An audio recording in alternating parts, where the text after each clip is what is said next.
할렐루야. 성경 통독 121일째입니다. 오늘은 열왕기하 11장에서 14장까지 살펴보겠습니다.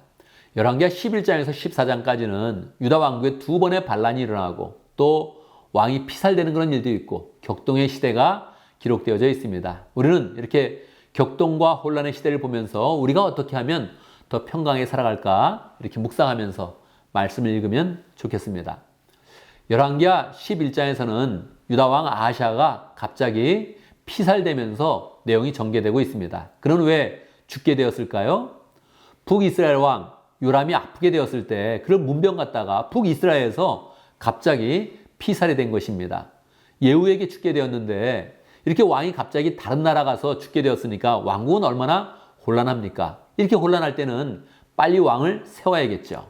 그런데 그 아하시아 왕의 어머니가 아달랴였는데 이 아달랴가 북이스라엘 왕 아합의 딸이었던 것입니다. 그는 왕비로 있었고 지금 모후가 되었는데 모후로서 빨리 왕을 세워야 되는데 이때 왕족을 다 죽이게 됩니다.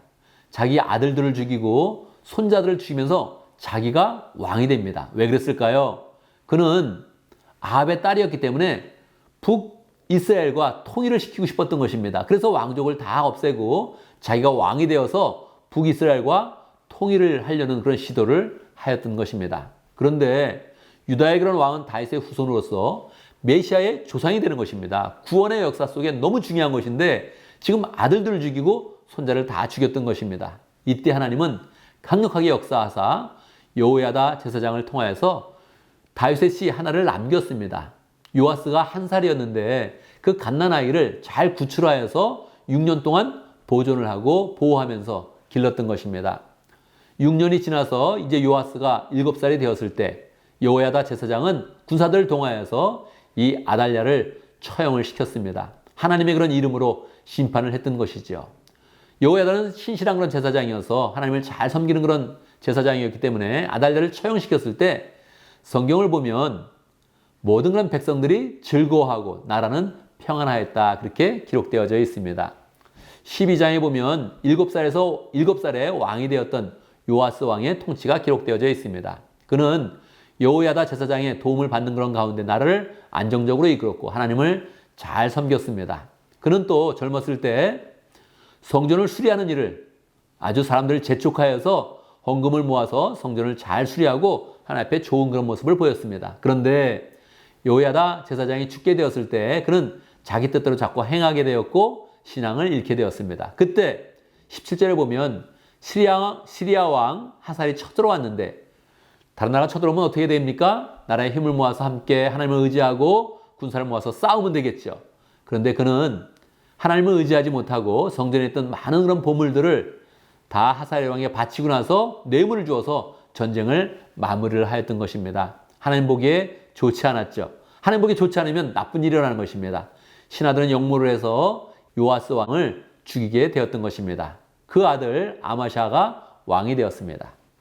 13장은 이제 북이스라엘로 또 카메라의 그런 초점을 옮기게 됩니다. 북이스라엘 왕은 예후의 아들 여호아하스가 왕이 되었습니다. 여호아하스 왕도 신실하지 못해서 여전히 우상을 섬기고 그렇게 했죠. 우상을 섬기면 하나님께서 또 심판하는 것입니다.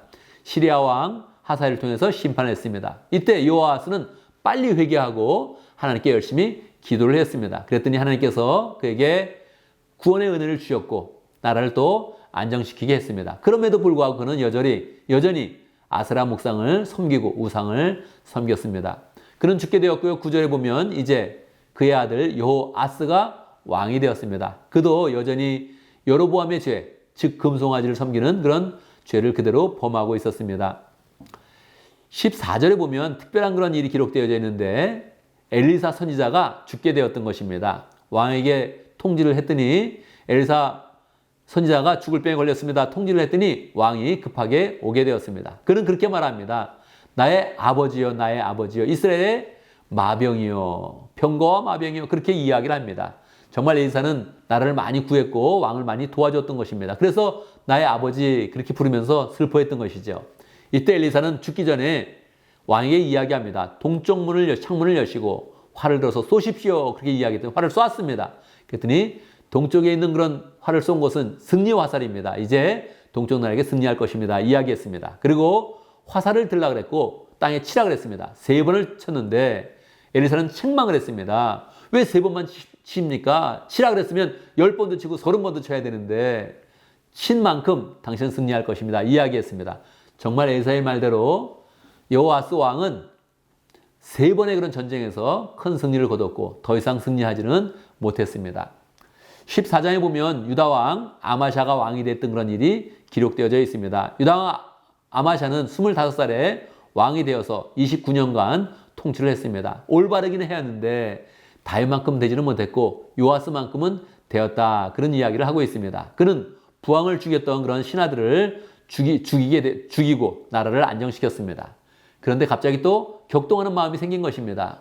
나라를 확장시키고 싶었고 전쟁을 하고 싶었습니다. 그래서 북이스라엘 여호아스 왕에게 전쟁하자고 선전포고를 한 것입니다.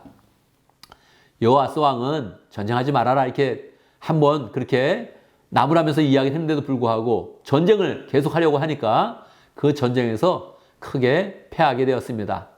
그러니까 어떻게 되겠습니까? 전쟁에서 패해서 완전히 사로잡혔고 북이스에서 내려와서 성벽을 허물고 보물들을 빼앗아갔습니다. 이런 일이 일어나니까 또 반란이 일어났고요. 그런 라기스로 도망갔는데 거기에서 또 부하들에게 살해가 되게 됩니다. 이렇게 계속적으로 왕이 바뀌고 격동하는 것은 정확하게 하나님을 섬기지 못했기 때문에 그러합니다. 하나님을 섬기면 안정이 될 것인데 자기 마음대로 가고 우상을 섬길 때마다 이렇게 좋지 않은 일들이 계속 일어나고 있는 것입니다. 우리의 그런 그 마음 가운데 하나님을 잘 섬기겠다 이런 마음을 가지면 우리의 그런 삶은 더 평안한 그런 삶, 복된 삶이 될 것입니다. 감사합니다.